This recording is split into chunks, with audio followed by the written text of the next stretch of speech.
So tonight in puppy class, we're going to be working on using our hands to communicate some parkour skills with paw targets. Basically, we're teaching dogs how to put their feet based on where we want. So we'll start real simple. But the very first thing we want our dogs to be able to do is a paws up on the box. Where we put our hand is going to tell the dog whether we want front paws or all up, right? Or if we want to get fancy, we can do hand down low and get just those two front paws down. So we'll play with that first on a nice simple box. Getting it all up, getting just front paws up, and getting it all the way up, and then off. And then we'll do that on a couple of different boxes. Over here, Luke. There you go, buddy. Come on. Come on. This way. Come over here. There you go. So, different type of box made with plastic, makes different noise. It's good for socialization, to do different things. This one is a little bit harder to get all the way up on, so we'll practice heavily paws up. And then if we do want all the way up, we might bring our smaller puppies up the long way so they can actually get their whole body on. We'll sit. We might practice a sit or a down on the boxes. And we might practice a paws down. Hope he's just gonna do a down. And then as we go, things can get a little bit more challenging. So if we spin the camera and look at our station setup number 2, again, we have a box to make it really easy. Yes, good job. And then we have our fit paws bone. This is really the highlight of this station, right? It's soft, it's wobbly. So at first start, I usually have people kind of balance it with their foot. Over here. Come here. Go chase your treat so you come in the right way. And then I have stabilize it a little bit for the puppy to get up and down. And this one, we're only really worried about paws up. Here, buddy, it's right here. But it makes them kind of rocky, so it's a good thing to practice. See there, I'm not stabilizing it at all, and he has to balance a little bit more to stay there, right? So that's a little bit more challenging than just a box. Good job, nice off. Come all around and do it on the box. Start easy, end easy, right? If we move our camera over to the next station, we have a couple of other fun things. Starting with, of course, another box. Gonna grab some more treats for Mr. Lou. Right, the box is the same everywhere. Every station it's set up has a box so you can practice the paws up. Yes, good boy. All the way up. Yes, good boy. Paws down. Yeah, down. Yes, good boy. And off. Good boy. So it looks a lot harder for the average puppy. Lou's just very good at watching my hand targets because I've done this a lot and know right where to put my hand. Won't be so easy for the new puppy owners tonight. Our next thing we can play with over here is the trampoline. This is often very scary, and I have it on a slant. Lou's like, oh, not a problem for me.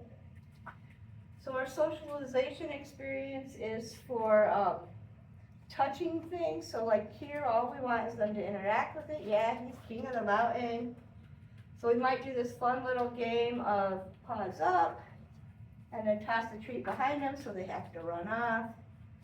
Paws up. And that's a game we'll play later as an adolescent as well. Then we're just gonna spin the camera a little bit. So our stepping stones is our next one. And these are sometimes hard for dogs because it's a weird feel. So I have a bunch set up in a row, and it's easiest to kind of just pick your positioning and try to get the dog somewhere in the middle. Lou was playing on the stepping stones yesterday, so he has some experience. You can simply drop your treats in and around and let the dog get used to climbing on them. Or you can use your hand target to do here, Lou, a specific paw target here. My goal with him would be in a setup like this to get at least 2 paws on stones, because he can easily do 2 paws up on the same stone. And we can move around our positioning right here. Look, Luke, here's a tall one. Can you do paws up over here? Woo, here, paws up. There you go. Yeah, see, that one's kind of tall. He hasn't been on the tall one yet. Good job, buddy. All right, off. There you go. Pause. See, he's just kind of hitting them by luck. Otherwise, he'd be able to get just one. There you go. Good job. And then we're going to spin it once again. And this is by far our most challenging station, and where Lou will start tonight, because he gets to play on stuff a little bit more than the other puppies. So we have a dog bed that is just a raised dog bed. It's got a see-through there, makes it a little bit more challenging. Lou has played on a bed like this at home, only the one at home is bigger, and it has a blanket on it, so he can't quite see through it. So he's a little bit more skeptical here, so I'm going to make sure I feed heavily, right? Because that one was a little bit more iffy getting on. I want him to know that it's a safe space.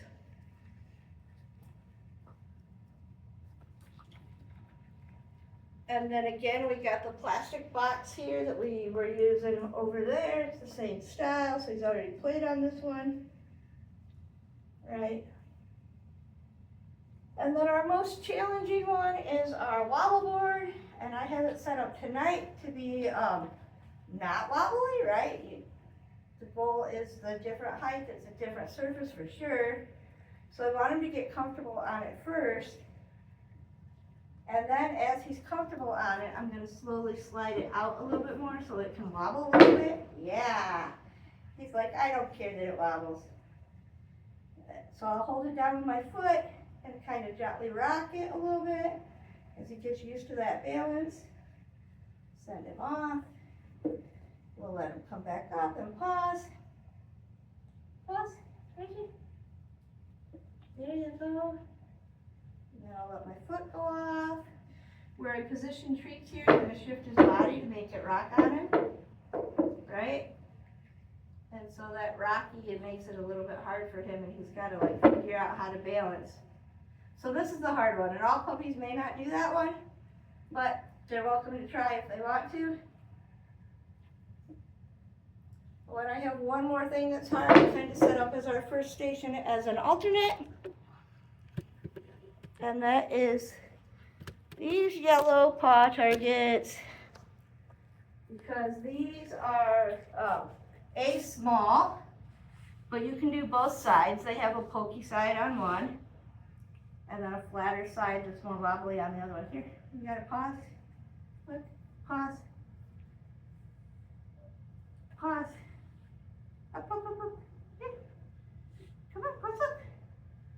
He's like, I don't know what. I don't know this one yet. Yes, there you go. Good job. And so I'm just looking for him to touch it. I don't care if he actually puts any weight on it. You can also turn it upside down. Pause. Yes, good job. Good job. So pausing it anyway is good. So whether they're up or down, and if they're up they're more wobbly, and if they're down they're more pokey. But our topic is socialization to touch, so we're worrying about touching the feet touching objects. And then I have all kinds of objects in the side room, not biting, that has all kinds of different surfaces that people can just go play on too and practice walking across. So when we're looking at socialization, we want to look at all 5 senses: sight, sounds, taste, touch, and smell. Everything smells good, doesn't it, Lou?